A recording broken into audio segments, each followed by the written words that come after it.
Salut tout le monde! Aujourd'hui, petite vidéo sur mettre sa jument à la reproduction. Alors, c'est parti! Allons-y!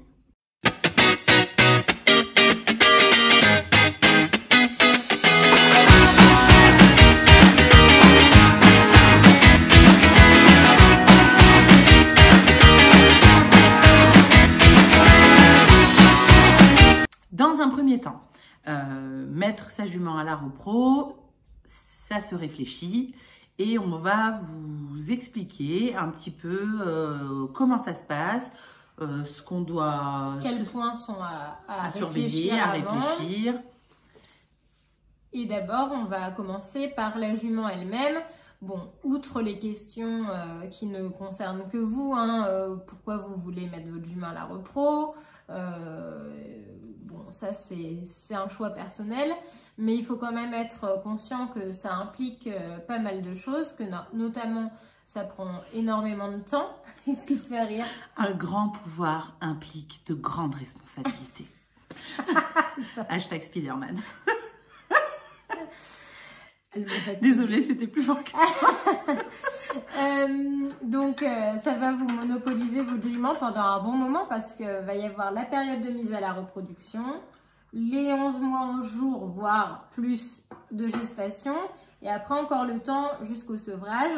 Donc ça va durer longtemps, ça va vous coûter cher. Donc bon, réfléchissez bien avant. En tout cas, ces raisons-là, on ne va pas les évoquer, mais on va essayer de voir un petit peu les éléments pragmatiques à prendre en compte. Sur vraiment la jument elle-même et tout le déroulé pour mettre sa jument à la repro. On vous fera une autre vidéo sur le cycle et l'insémination ou la saillie elle-même. Sur une fois que la jument est gestante, ce qu'on peut faire, ne pas faire, comment ça se passe, les examens à prévoir pendant la gestation. Tout ça, on fera dans un second temps. Mais là, on va vraiment se concentrer sur mettre sa jument à la repro, comment ça se passe. En fait, on vous fera toutes les étapes. Aujourd'hui, c'est mettre la jument à la repro. Ensuite, il y aura la saillie ou l'insémination. Ensuite, le déroulé de la gestation, le poulinage, le post-poulinage et le sevrage. Voilà. Alors, la jument. Déjà, dans l'ensemble, on va regarder l'état de santé de la jument, quel âge elle a, si elle a déjà eu des poulains ou pas, donc c'est-à-dire si elle est nullipare, si elle a déjà eu des poulains, on dira qu'elle est soit multipare, soit primipare si c'est le premier. Nullipare, ça signifie qu'elle en a jamais eu. Donc Marine va vous parler de l'âge avant lequel c'est plus judicieux de la mettre à la repro avec son œil vétérinaire. Alors, d'abord les juments ont en général leur première chaleur vers 1 an, même si ça peut être un petit peu avant. Comme sa pouliche qui les a eues très tôt. Qui a 9 mois et qui a déjà eu ses premières chaleurs. Donc il faut être un petit peu vigilant avec ça parce que bien entendu, c'est pas souhaitable de mettre une jument de 1 an à la repro. Donc on va attendre qu'elle se soit bien développée, que sa croissance soit bien avancée. Après, donc pour l'âge du premier poulain, il y a plusieurs théories. Il y a un certain nombre d'éleveurs qui font saillir à 2 ans pour un poulinage à 3 ans. Si vous êtes un amateur, c'est pas du tout ce que je vous conseille de faire parce que c'est vraiment un truc un peu technique. Bah, c'est tôt quand même, c'est tôt. Ouais. Voilà. Pour nous, on est mis à la repro. Il y a beaucoup d'éleveurs qui le font et pour qui ça se passe bien, mais c'est quand même technique parce que ça veut dire qu'il faut assurer les besoins alimentaires à la fois pour la jument qui est en croissance et pour sa gestation. Donc là, ça commence à être un petit peu compliqué. Après, on peut décider de mettre plutôt la jument à 3 ans pour un premier poulinage à 4 ans. C'est un peu la même chose en fait. Même ça, c'est relativement tôt. Maintenant, c'est déjà plus facile à réaliser parce que souvent à 3 ans, il y a 80% de la croissance qui est terminée. Elles ont déjà bien avancé et en plus la gestation ça commence à leur tirer dessus vraiment dans la deuxième moitié voire dans le dernier tiers, donc elles sont proches des 4 ans. Donc en tout cas moi je vous conseille pas avant 3 ans et après c'est un petit peu comme vous le sentez. Souvent on a tendance à dire quand même que pour un premier poulain, voilà. Pour un premier poulain, c'est bien de ne pas s'y prendre trop tard non plus, parce que quand l'âge avance, la fertilité est de moins en moins bonne.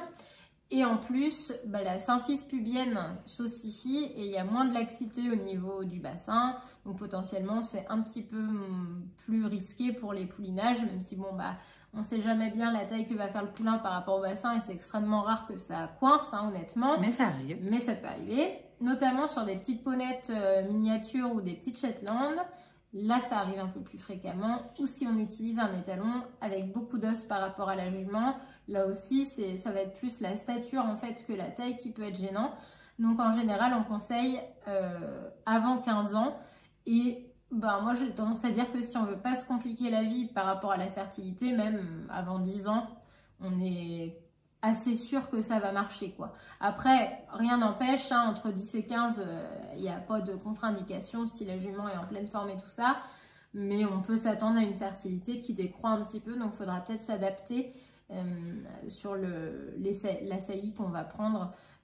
Avec un cheval, donc on préférera aussi du même gabarit pour un premier poulain. Souvent, voilà, on essaie de prendre des gabarits qui sont un peu similaires, voire il y en a certains qui préfèrent même mettre plus petit pour le premier poulain. Mais en tout cas, éviter de sortir un énorme poulain pour le premier poulain.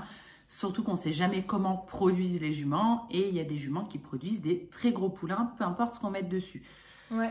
Donc, alors, après quelques hashtag Baba. Ouais.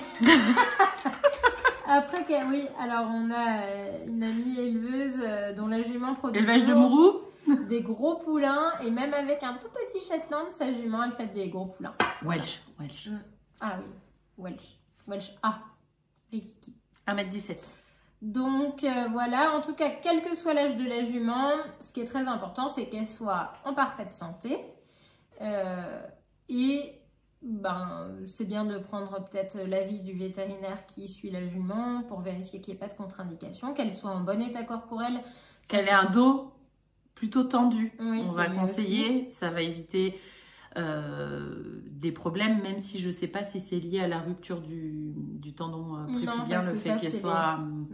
Non, le fait qu'elle soit scellée, ça peut pas jouer sur un ventre qui tire plus. Non, je pense pas. C'est pas lié. Non.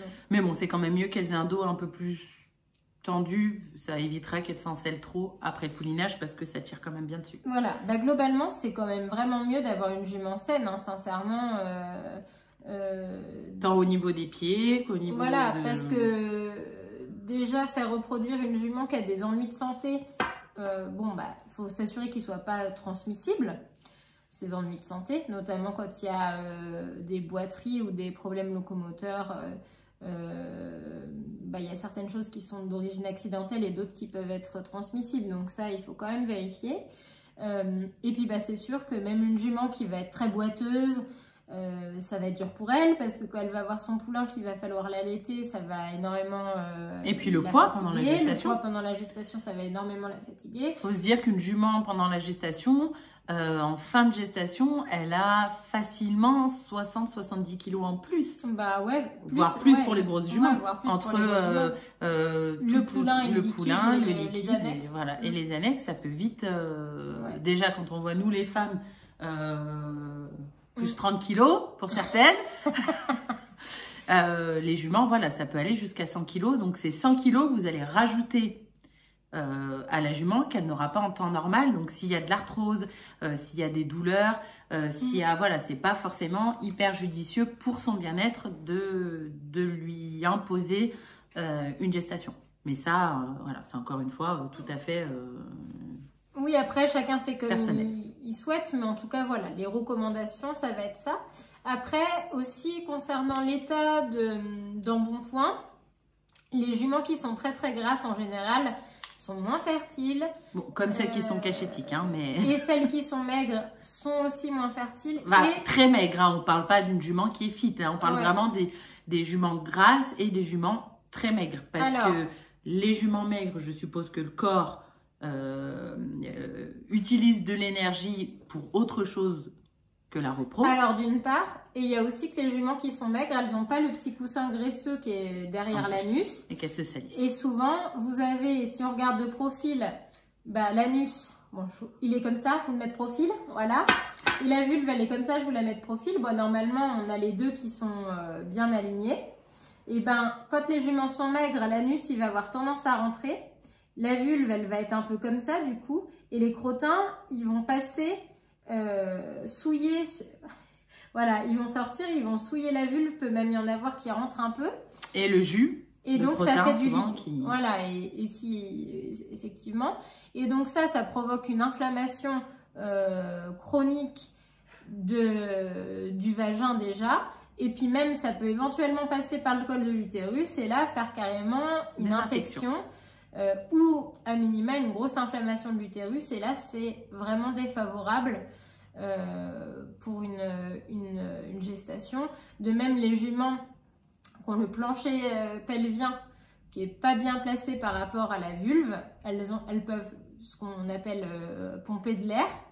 Et donc, de la même façon, ça baisse la fertilité parce qu'on a des inflammations du vagin chronique ou de l'utérus chronique. Mais c'est pour ça qu'on vous dit qu'éventuellement faire une petite visite veto pour que justement votre vétérinaire puisse voir la conformation vulvaire parce qu'il y a des juments sans être maigres ou grosses, elles ont une conformation vulvaire qui, avec la Ro-Pro, n'est pas top parce que justement, elles vont avoir une vulve qui est un petit peu inclinée par rapport à l'anus et se salir fréquemment.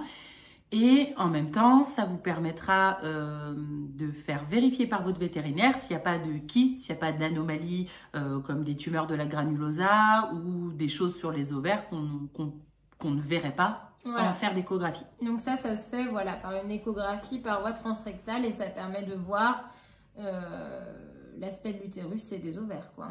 Donc, c'est pas obligatoire. Mais enfin, si vous dépensez 2000 € dans 4 paillettes, c'est peut-être pertinent, selon moi, de faire cet examen en amont. 40 balles pour vérifier que, ou même un peu plus, si c'est plus cher. En général, c'est entre 40 et 60 € l'échographie. Hein, voilà. À l'unité. Pour vérifier que ça soit OK, parce que en fait, si tout ça n'est pas bon, ça ne veut pas forcément dire que c'est foutu et que la jument remplira jamais, mais si c'est un premier essai, peut-être qu'il faudra s'orienter plus sur du sperme frais ou de la monte naturelle dans ce cas-là, pour avoir une meilleure chance de réussite. Et puis, s'il y a du liquide dans l'utérus, c'est pareil, ça ne veut pas dire que c'est fichu, mais ça peut permettre, avant qu'on amène la jument au centre et avant qu'on engage des frais, de faire par exemple une bactériologie ou une cytologie et des lavages du terrain et de commencer la saison dans de bonnes dispositions. Il ne faut pas hésiter à profiter de l'hiver pour faire tout ça. Et comme ça, quand on arrive au printemps, et ben, la jument elle est prête, l'utérus il est nickel et voilà. Donc maintenant, on va vous parler un petit peu des saillies parce que c'est évidemment, vous allez choisir un étalon. Donc après s'être assuré que votre jument était en parfaite santé, apte à encaisser une gestation, je cherchais le mot, mais je pense que c'est le terme adéquat. Et bien entendu, ça ne veut pas dire que parce que votre jument est en bonne santé, parce que votre jument n'a rien de visible sur les ovaires et sur l'utérus, qu'elle est fertile. Il ne faut pas confondre. Oui, on ne peut pas savoir. Hein. Sur une jument qui n'a jamais reproduit notamment, on ne peut pas savoir. Chez les humains, il y a près de la moitié des cas d'infertilité pour lesquels on ne sait pas à quoi c'est dû. Alors imaginez-vous chez la jument, quoi. Hein. Il y a des fois, tout semble ok et ça ne marche pas. Bon, rassurez-vous aussi, il y a quand même pas mal de réussites. Hein, mais bon... nous, cette année, je ne sais plus ce qu'on avait dit, on était à 70, je crois. Oui, quelque chose comme ça, ce qui est un peu plus que... La moyenne nationale, il faut savoir que je crois que la moyenne, elle doit être à... Alors après, attention, 60%, toi, tu es à 70 avec quasi que de l'insémination. Voilà, on fait que de l'insémination. On se donne, on se donne pas les meilleures chances non plus, hein, parce que la technique... qui permet la meilleure fertilité, ça reste la monte en main. La monte naturelle. Donc justement, vous allez bien sûr baver sur des catalogues d'étalons, il y en a plein, maintenant c'est en ligne, on trouve ça hyper facilement. Donc vous allez feuilleter tout ça, vous allez écumer les annonces, peut-être si vous cherchez dans la monte naturelle. Évidemment, il y aura des étalons qui vous plairont, ça c'est indispensable. Il faut s'assurer qu'ils aient des qualités complémentaires de votre jument et en tout cas qui permettent d'aller dans la sélection que vous visez. Soit au niveau de la race, soit il y en a qui vont être plutôt pour la couleur, soit voilà, peu importe Voilà, ce le que sport, vous le recherchez, vous allez avoir des étalons vraiment pour tous les goûts. Il y en a vraiment énormément sur le marché. Bien sûr, en sport, c'est beaucoup plus en insémination. On en trouve pas peu, mais on n'en trouve pas énormément des étalons de sport en naturel, ou des sauf vieux. Voilà, des retraités. Mais en tout cas, sur les chevaux, les étalons qui font du sport, en général, ils sont prélevés l'hiver et après, ils se consacrent à leur carrière sportive. Donc, il faut être conscient de ça. Au niveau des saillies, vous avez déjà, si vous avez déjà vu nos vidéos, on en a déjà parlé. Mais au niveau des saillies, vous allez avoir donc tout ce qui est insémination avec l'insémination congelée. Donc, c'est des paillettes qui arrivent dans de l'azote. Et donc, c'est ce qu'on va appeler l'insémination artificielle congelée. C'est des petites pailles. Oui, oui, c'est pas des paillettes qu'on met dans vos vies. C'est des petits tubes en plastique dans lesquels il y a 0,5 ml de sperme. Et en fonction des saillies que vous choisissez, il va avoir plus ou moins de quantité de sperme en gros. Ensuite, vous avez l'insémination artificielle réfrigérée. Donc là, l'étalon est prélevé et c'est envoyé et vous les recevez dans les 24 heures. Après, vous allez avoir la monte naturelle. Et dans la monte naturelle, vous allez retrouver la monte en main. Donc, dès que la jument est en chaleur, on prend l'étalon et on la fait saillir. On fait saillir directement l'étalon et la jument. Et vous allez avoir la monte libre où là, on lâche la jument et l'étalon ensemble et ils font leurs petites affaires. Alors, si on reprend un petit peu dans le détail, l'insémination artificielle congelée, l'avantage, c'est qu'on a accès à des étalons du monde entier. Il n'y a pas besoin qu'ils soient prélevés au moment où la jument est en chaleur. Donc, ils sont prélevés en général les hivers. Il y a même des paillettes qui datent des années avant, des talons qui sont morts. Ces paillettes, vous les gardez à la maison, entre guillemets. Et donc, il n'y a pas d'aléa. Enfin, à la maison, non, au centre. Oui. À la maison de chez nous. Voilà. Parce qu'il faut que ça soit dans des conditions très spéciales, hein, dans des cuves spéciales, dans de l'azote et tout ça. Mais en tout cas, vous les avez au centre. Et si la jument, elle ovule pas comme on pensait ou qu'elle est en chaleur, voilà. Bon, on n'utilise pas la paillette. Ça nous permet de l'utiliser vraiment au moment où la jument ovule.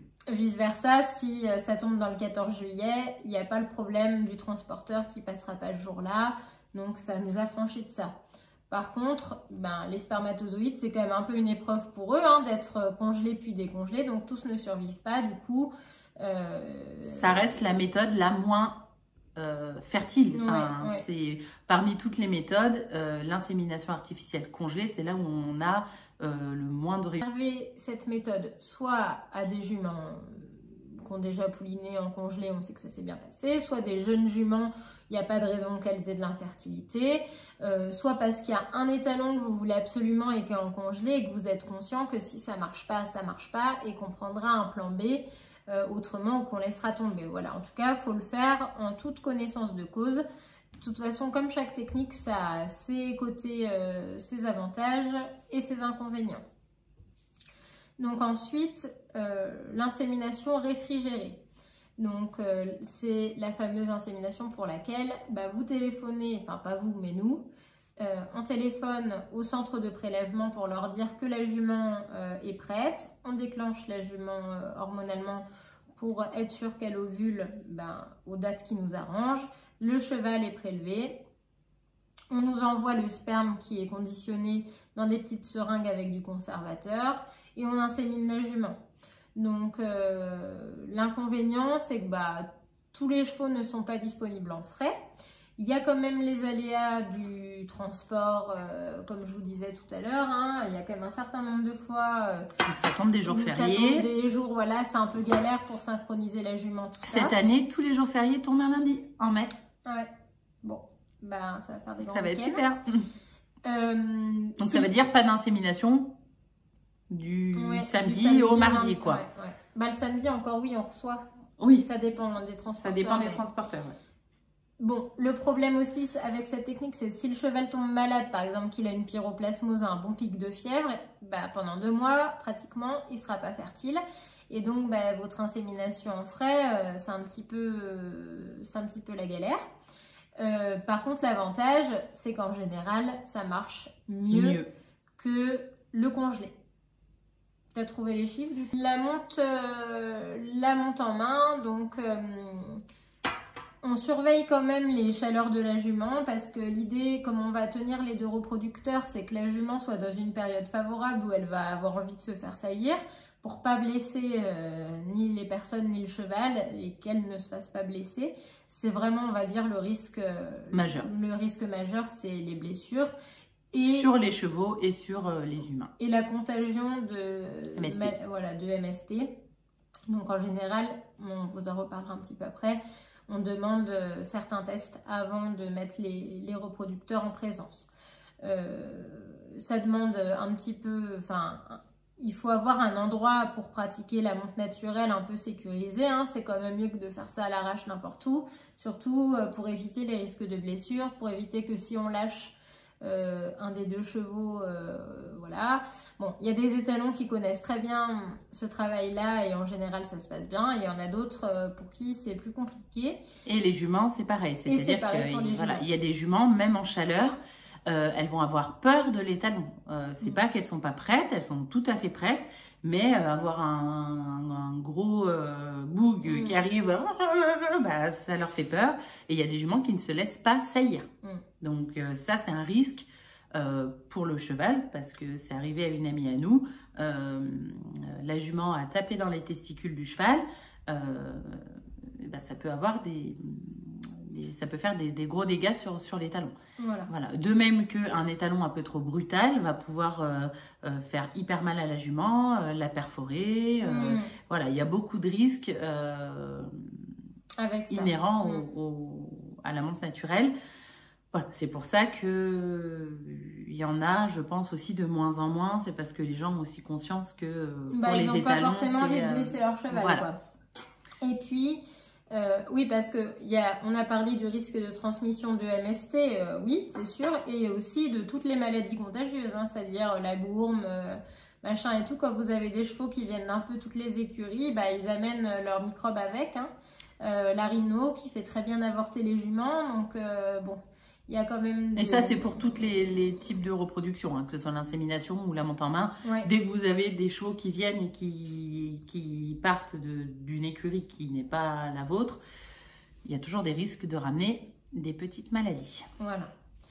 Et la monte en liberté, bah dans ce cas-là, on met la jument et l'étalon ensemble et puis ils se débrouillent. Alors, l'avantage, c'est que c'est en fait la méthode qui offre en général la meilleure fertilité. Par contre, bon, bah déjà, il n'y a pas beaucoup d'étalons qui sont disponibles dans cette technique-là. Et souvent, c'est pas des étalons qu'on fait grand-chose, il faut bien dire ce qui est. Ou alors, là, je parle, si on veut mettre sa propre jument à la saillie, je parle pas dans les élevages où c'est complètement différent. Bah, y a des risques dont on vient de parler inhérents à l'introduction d'un nouveau cheval dans un troupeau. Et puis aussi... de la saillie elle-même, arracher un bout de glaume, même beaucoup de bouts de glaume quand l'étalon monte sur la jument. Des fois, ils redescendent un peu fort et ils coupent les glaumes. Ils peuvent perforer le vagin, ils peuvent, voilà. Sachant aussi que je pense que pour cette méthode, pour moi, elle est bien quand il n'y a pas énormément de juments. Parce que je ne sais pas dans quelle mesure un étalon, il peut servir, s'il a 5 juments qui sont en chaleur en même temps, est-ce qu'il peut saillir vraiment, tu vois, toutes les juments correctement? Bah, ça dépend des étalons et ça dépend aussi des juments, parce que s'il y en a qui sont dominantes, elles ne vont pas laisser aller les autres saillir. Et donc, ça, il y en a, hein, des juments qui s'accaparent les talons et qui ne les laissent pas. Ouais. Et j'en viens à l'autre problème que ça peut avoir, c'est qu'il faut être sûr que l'étalonnier chez qui vous allez mettre votre jument va correctement surveiller. Parce qu'il y en a qui vous disent « Ah ben, je sais pas, j'ai pas vu si ça a été sailli ». Donc, deux problèmes. On ne sait pas du tout où on en est dans le cycle. Enfin, ça revient un peu au même problème. On ne sait pas s'il y a une chance que la jument soit pleine. Et on ne sait pas où on en est dans le cycle. Donc, en fait, à l'échographie, on ne sait pas du tout ce qu'on doit s'attendre à trouver. Sachant qu'on voit des embryons à partir de 14 jours. Mais bon, c'est déjà pas toujours évident. Donc, si on ne sait pas du tout si on en est à 5 jours, 10 jours post-ovulation ou un mois, bon, bah, si elle est pleine à un mois, on va le voir, hein. Mais enfin, c'est quand même pas idéal. Et puis après, pour avoir la date de poulinage, si on n'a pas fait une datation échographique assez rapide, et donc plus on attend et moins c'est précis, ben c'est pas génial non plus. Ouais. Moi, ça m'est arrivé au tout début, où je me suis installée, j'étais allée chercher 2 juments dans un élevage où donc il y avait Bella et une autre qui me plaisait, je sais pas si tu te rappelles, qui me plaisait bien, une petite grise qui était vraiment super mignonne et en fait qui était avec un étalon à ce moment-là, donc j'étais censée la récupérer pleine. Donc elle est restée je crois 2 mois avec l'étalon avant que je la récupère, elle arrive à la maison, on fait une écho, on voit qu'elle est vide. Et du coup, on décide de faire un examen un peu plus poussé et il s'avère que la jument était encore médaine. Donc, les talons n'étaient même jamais montés dessus. Donc, voilà, ça peut arriver. Elle vivait pourtant avec les talons dans le même pré depuis 2 mois et il ne l'a jamais sailli. Donc, est-ce que... elle déclenchait pas de chaleur, elle elle se laissait pas grimper. Alors, il s'avère qu'elle avait un corps jaune persistant énorme. Je crois qu'il était à 68 de mémoire, enfin un truc énorme qui bloquait son cycle. En tout cas, voilà. Je pense que peu importe le type de saillie que vous choisissez, je pense qu'il faut que ce soit bien encadré avec des gens consciencieux et surveillés, quoi, tout simplement. Avec un vrai suivi. Avec un vrai suivi échographique, que ce soit pour les gestations gémellaires, que ce soit pour les infections. Être sûr que votre jument, elle n'ait pas attrapé une merde à la saillie et qu'ensuite elle la refile à d'autres étalons si vous la mettez, voilà. Donc on en vient justement au à la prophylaxie. Donc il y a plusieurs choses, effectivement, notamment dans la monte naturelle. Si les étalonniers sont sérieux, ils doivent vous demander les tests sanitaires. Donc notamment pour la métrite infectieuse équine, ça se fait par le biais d'un écouvillon. Clitoridien. Ouais, alors tu as des contrats qui te demandent soit juste clitoridien, soit avec le col. En tout cas, au moins... C'est comme un frottis. Voilà, donc il faut au moins faire ça. Votre vétérinaire saura vous aiguiller. Et dans l'autre sens, ça marche aussi. C'est-à-dire que si vous prenez un étalon qui n'a pas forcément de carnet de saillie, parce qu'il y en a, à partir du moment où on demande un carnet de saillie, les tests sanitaires sont obligatoires. Donc l'étalon sera testé. Vous êtes sûr que l'étalon va être testé. Si vous décidez de mettre votre jument avec l'étalon du coin de votre voisin qui vous plaît bien, en hausse et monte libre, où lui n'a pas de carte de saillie, assurez-vous que lui aussi soit testé pour pas qu'il vous refile. Attention parce qu'il y a des pathologies qui sont totalement asymptomatiques chez les talons et pas chez la jument. Donc il faut quand même se méfier. Surtout s'il a d'autres juments à la selle, il faut bien vous assurer que lui soit testé, mais également toutes les autres juments qui vont être avec lui. Ça marche vraiment comme nous. Enfin, c'est une EMST, quoi. Donc, c'est pour ça que si dans votre contrat ou quand vous parlez avec l'étalonnier, on vous demande rien, attention, signal d'alerte. On vous a parlé du test de métrite, donc le petit écouvillon, mais il y a également d'autres maladies qu'il faut... qui sont pas des MST, mais bon, qui sont très très graves. Et donc, qui sont un peu apparentés au sida chez nous, je crois, en fait, non? C'est pas un peu pareil? C'est pas pareil parce que ça se transmet pas par rapport sexuel ou échange de sang. C'est vectoriel, il peut y avoir des petits insectes, par exemple pour l'anémie infectieuse. Par contre, comme son nom l'indique, c'est une anémie infectieuse et ça tue les chevaux, enfin c'est mortel quoi. Donc ça c'est demandé ça et l'artérite virale pour les étalons qui demandent des carnets de saillie. Alors je sais pas si c'est le cas dans toutes les races, en tout cas les chevaux de selle c'est comme ça. C'est sûr, je crois que la majorité maintenant, voilà. La métrite, l'anémie et l'artérite virale. Bon, ça on le demande pas forcément automatiquement pour les juments. Lisez bien néanmoins les contrats de saillie que vous signez parce qu'en général c'est spécifié. Et de même pour les vaccinations, il y a certains contrats de saillie qui vont vous... Quasi tous maintenant, depuis l'épidémie de rhino, quasi tous, sauf encore une fois si c'est l'étalon du coin. Mais en tout cas, si vous passez par des groupements d'étalons, comme le GFE, comme le syndicat Linaro, comme Pony Planet, enfin tous ces gestionnaires d'étalons, en général, dans tous les contrats maintenant, on vous imposera la rhino parce que c'est un risque d'avortement très très accru. Donc si jamais vous inséminez votre jument, qu'elle n'est pas vaccinée contre la rhino et qu'elle avorte, même si elle n'avorte pas parce qu'elle a eu la rhino, ça peut vous jouer des tours. Vous jouer des tours et vous perdez l'intégralité du coût de votre saillie, quoi. Oui, et puis le centre d'insémination peut vous refuser la jument. Hein. Alors maintenant, pratiquement tous les centres imposent, voilà. au moins qu'il y ait une primo, je crois. Voilà.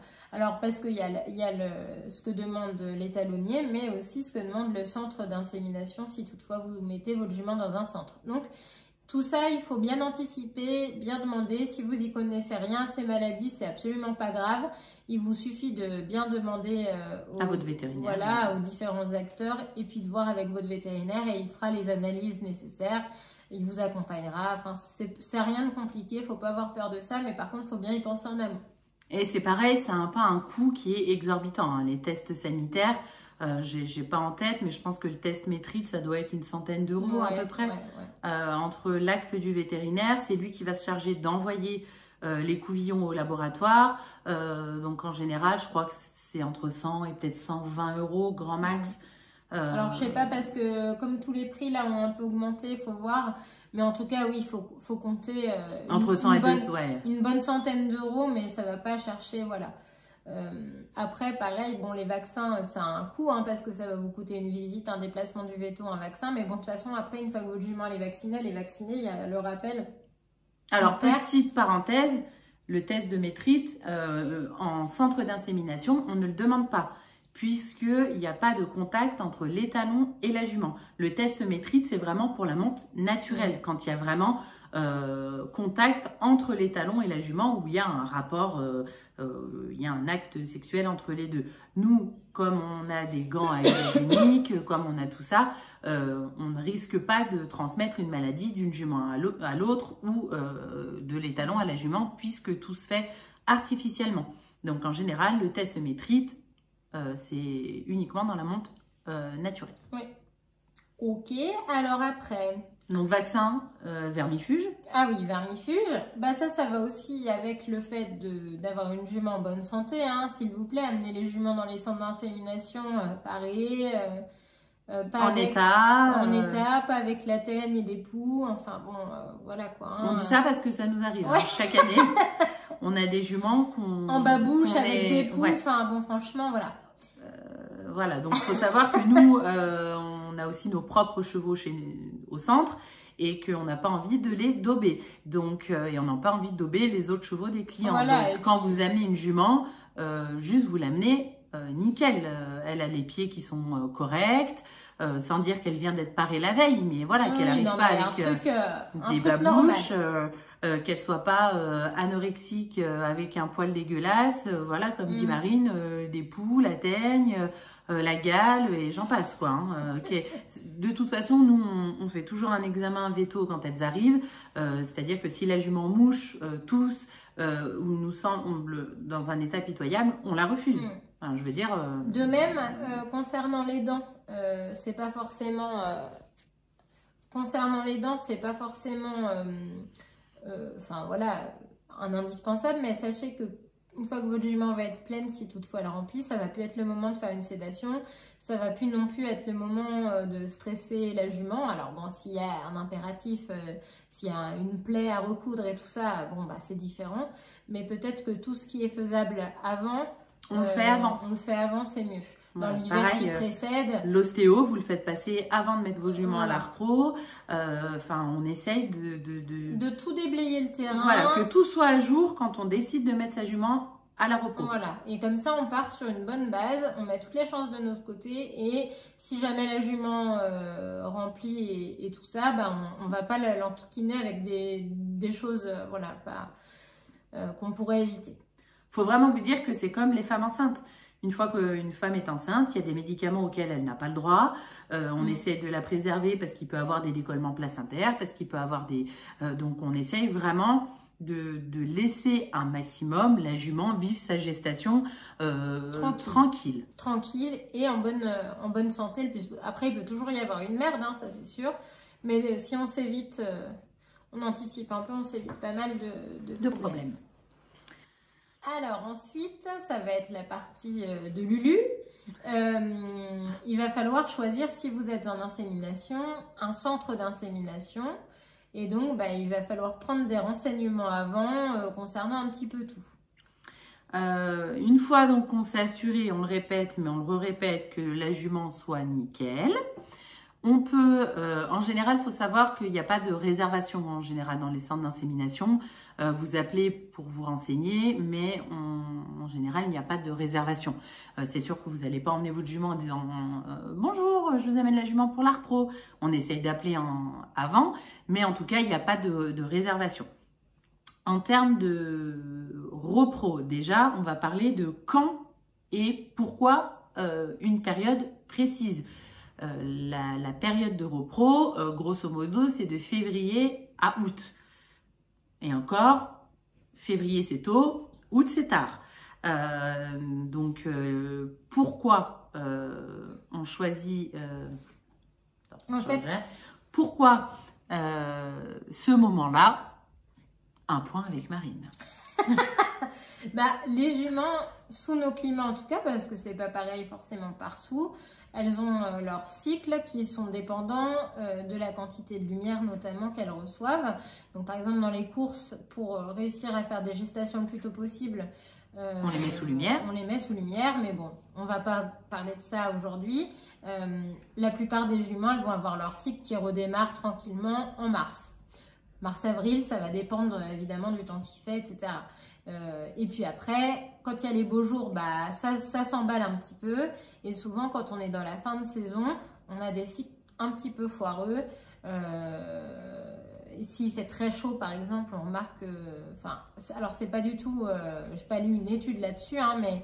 C'est ce qu'on remarque quand même. On remarque quand même que les juments prennent moins facilement et tout ça. Donc, pour se mettre dans des bonnes conditions, c'est mieux de s'y prendre pas trop tard. En plus, comme ça, si ça rate, on peut avoir plusieurs essais. Et dernière chose, pour les poulinages, c'est pareil. C'est selon moi mieux si les poulains naissent pas en pleine canicule au mois de juillet. Ou en plein mois de janvier. Ou en plein hiver, dans le froid. Tout dépend un petit peu des équipements auxquels vous avez accès. Mais enfin, dans l'idée, ça va être ça. D'autre part, Lucie, elle vous disait, on ne réserve pas, mais il faut quand même absolument appeler avant parce que si vous voulez faire envoyer des paillettes de congelées, s'il vous plaît, prévenez le centre parce que pareil, tous les ans, il y a des paillettes qui arrivent, des paillettes mystères. Qu'on garde. Qu'on reçoit. Alors, c'est quand même un petit peu pénible de garder des paillettes parce que, comme on vous disait tout à l'heure, c'est dans une cuve d'azote, il y a une place limitée. Et quand il y a beaucoup de paillettes... On fonctionne même avec plusieurs cuves pendant la saison. Voilà. Nous, on en a 2. Et 2, des fois, c'est limite. On n'a plus de place. Donc, il faut tout ranger correctement pour savoir qui est où. Et c'est un petit peu des fois galère parce que si on ne s'attendait pas à recevoir des paillettes, c'est pas extrêmement pratique. Voire même, il peut parfois manquer de place. Donc ça, il faut absolument prévenir. Et puis, c'est pareil.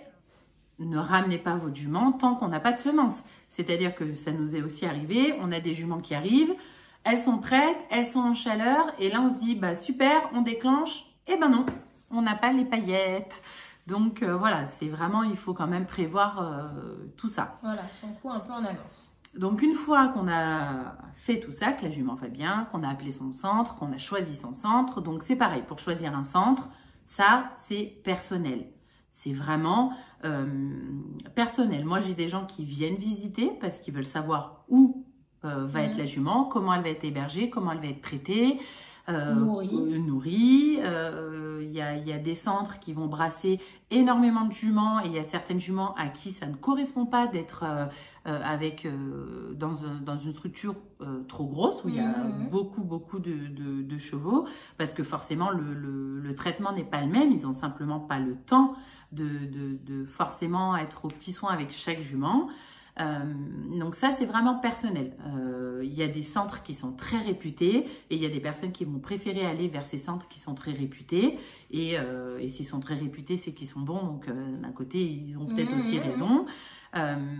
Et il y en a qui vont préférer des petits centres à échelle humaine où il y aura moins de juments. Ça, c'est vraiment personnel. Donc ça va être en fonction de ce que vous souhaitez. Vous pouvez aller voir le centre avant. En général, moi, j'en ai vraiment pas mal qui viennent me voir avant pour discuter, pour voir l'endroit, pour se rendre compte de la personne que je suis, de comment on gère les chevaux au quotidien. Donc ça va vraiment être personnel. D'un point de vue, moi, éleveuse, nous, on a la chance de faire inséminer nos juments chez nous. Donc, on les gère un peu comme on a envie. Et je pense qu'on a vraiment de la chance sur ce point-là parce que du coup, on sait comment on gère nos juments. Mais en tout cas, si je devais emmener ma jument dans un centre, eh ben, je vérifierais que ce soit propre, que les autres chevaux autour soient en bel état général. Donc ça, c'est vraiment comme vous allez choisir une pension, j'ai envie de dire. C'est un peu préparé. Un peu le même principe. Alors évidemment, il y a un coût inhérent à tout ça qui va dépendre si vous mettez la jument au début de la saison et que vous la récupérez pleine et puis elle reste en pension tout le long ou pas. Des fois, il y a des gens qui habitent pas trop loin du centre d'insémination. Qui font les allers-retours. Qui font les allers-retours et qui amènent la jument au début des chaleurs. On la garde en général quelques jours quand même. Enfin, ça dépend. Il y en a même qui font l'aller-retour tous les jours. Oui. On insémine, ils repartent. Et encore une fois, ça va dépendre si vous avez une jument qui est expressive. Donc, si vous avez une jument qui est expressive, qui exprime ses chaleurs et que vous les voyez bien, eh ben bingo, elle est en chaleur, je l'emmène au centre d'insémination. Il y a des juments qui ne sont absolument pas expressives et on va être obligé de faire des échos pour voir ce qui se passe à l'intérieur. Donc ça, c'est pareil, ça va dépendre aussi de la jument. On a des gens qui vont nous laisser la jument, comme disait Marine, jusqu'à être sûr qu'elle soit pleine, par exemple, à la dernière écho de 45 jours. Et pour différentes raisons, parce que la jument voyage mal et qu'ils n'ont pas envie de la stresser avec les transports, parce que la jument met du temps à s'acclimater. Donc nous, des fois, on a des juments, elles arrivent sur la structure, ça marche pas la première, ça marche pas la deuxième fois. Une fois qu'elle est zen, qu'elle connaît, qu'elle nous connaît, qu'elle connaît la structure, qu'elle connaît tout ça, et ben là, ça marche parce que la jument, elle est plus zen. Il faut savoir que le stress joue quand même énormément sur je sais pas si c'est sur la fertilité, mais en tout cas sur la réussite du projet, quoi. Il doit y avoir plein de paramètres. Et puis les juments qui n'ont jamais été dans un centre, elles apprennent à rentrer dans la barre, elles apprennent à voir les échographies, tout ça. Donc ça se passe en général ultra bien. Franchement, on n'a jamais de juments. Ça nous est arrivé peut-être une ou deux fois d'avoir des juments très compliqués au début. Et en fait, en leur montrant, en répétant petit à petit, en les rassurant, en faisant du renfort positif, ça nous arrive souvent de faire du renfort positif dans la barre où la jument, elle comprend qu'on lui fait pas de mal. Ok, l'écho, ça se passe comme ça. Après, j'ai un petit peu de grain, c'est chouette, c'est cool. Et au final, c'est un petit débourrage aux manips de repro, quoi. Être douché à la vulve. Voilà, ça c'est pareil. On a des juments qui arrivent. Qui n'ont jamais été douchés. Qui n'ont jamais été douchés, qui ont toujours voyagé dans des gros camions un peu en liberté, donc elles se retrouvent contenues dans une barre, c'est comme dans un van, hein, et du coup elles aiment pas ça, donc ça c'est pareil, c'est un travail qu'on aimerait ne pas avoir à faire à la place des propriétaires, mais souvent on le fait. Parce que elles n'ont jamais été douchées, ou voilà, souvent c'est surtout les petites jeunettes. Oui, voilà. En tout cas, que ça soit pour le vétérinaire ou pour l'inséminateur, c'est presque impossible de faire un examen correct sur une jument qui est en orbite.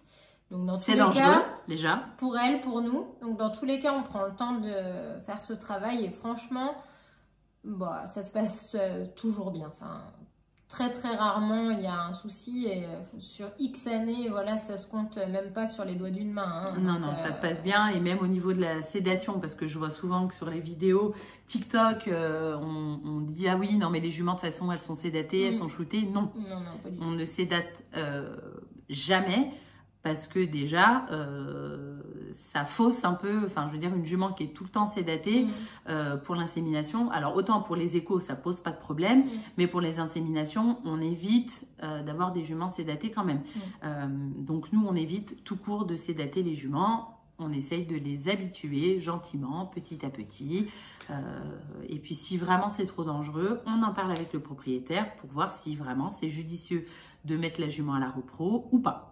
Voilà. Parce que si c'est une jument très très compliquée à qui on n'arrive pas à prendre des choses, est-ce que c'est vraiment bien... Il faut penser à la suite, est-ce qu'on va réussir à suivre le poulinage et puis est-ce qu'elle va pas faire un poulain complètement starbé? Bon. Ou est-ce qu'elle va nous laisser, s'il y a un problème au poulinage, est-ce qu'elle va nous laisser intervenir?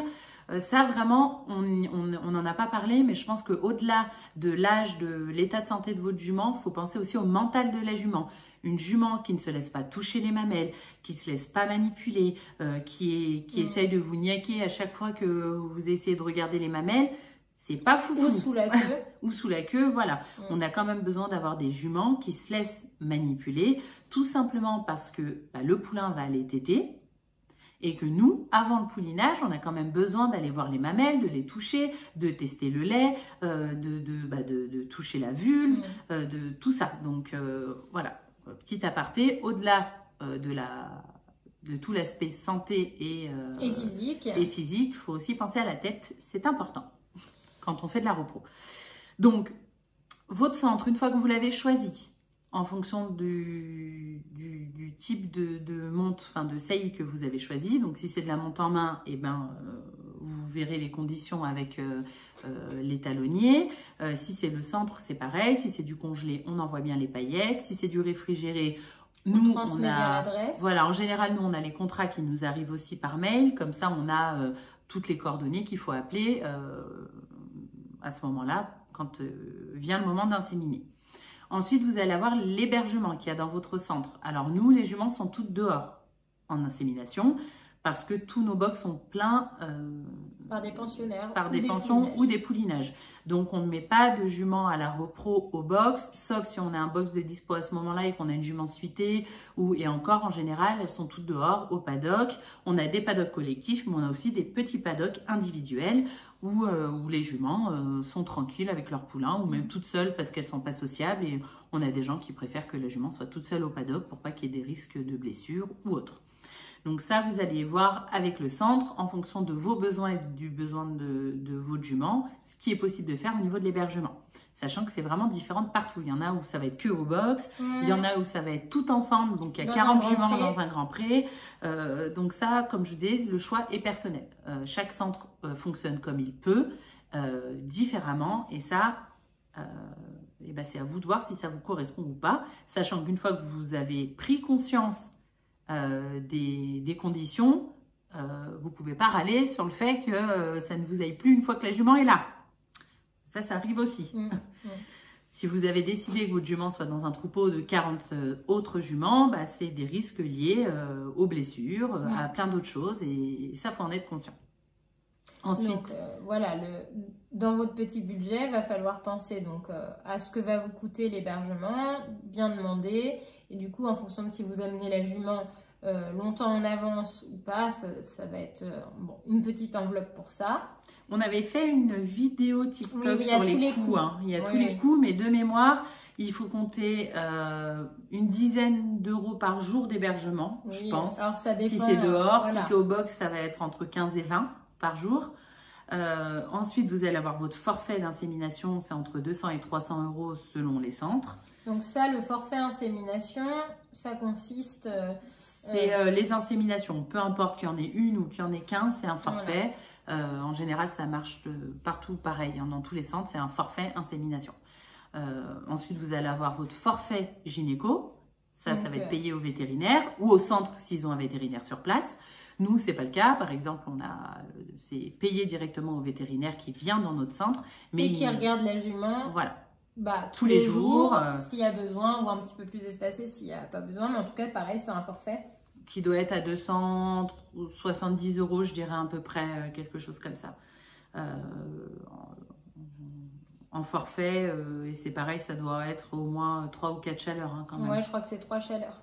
Donc en fait, ça veut dire quoi? Ça veut dire ce forfait qu'on va suivre votre jument, regarder quand elle est en chaleur, une fois qu'elle a été inséminée, faire le diagnostic de gestation, et si ça n'a pas marché, on recommence. Et dans le forfait, il y a 3 essais qui sont inclus. Après, si il faut réessayer, c'est possible, mais en général, il y a un surcoût. Et également, en général, les hormones sont payées à part. Alors, ça dépend énormément des vétérinaires.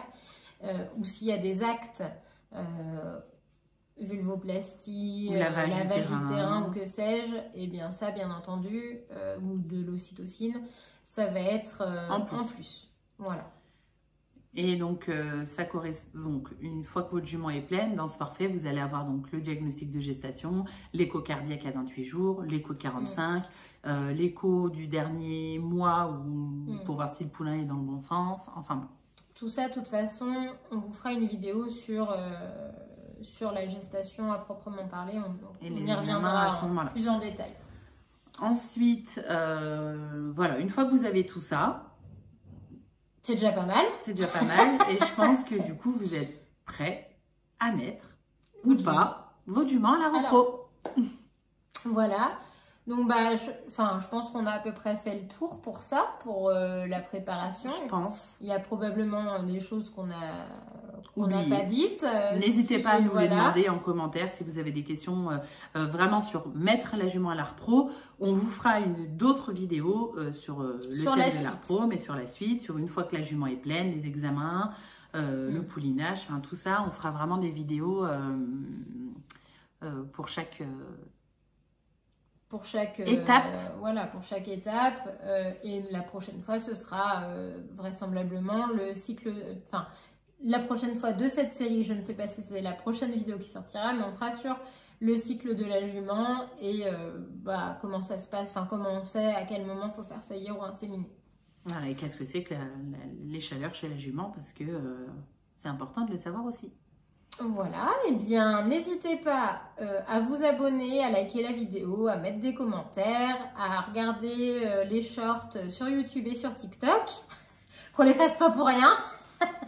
Et puis suivez-nous, on sort une vidéo par semaine. Donc, sauf la semaine prochaine, parce qu'il y a certaines personnes qui sont en vacances.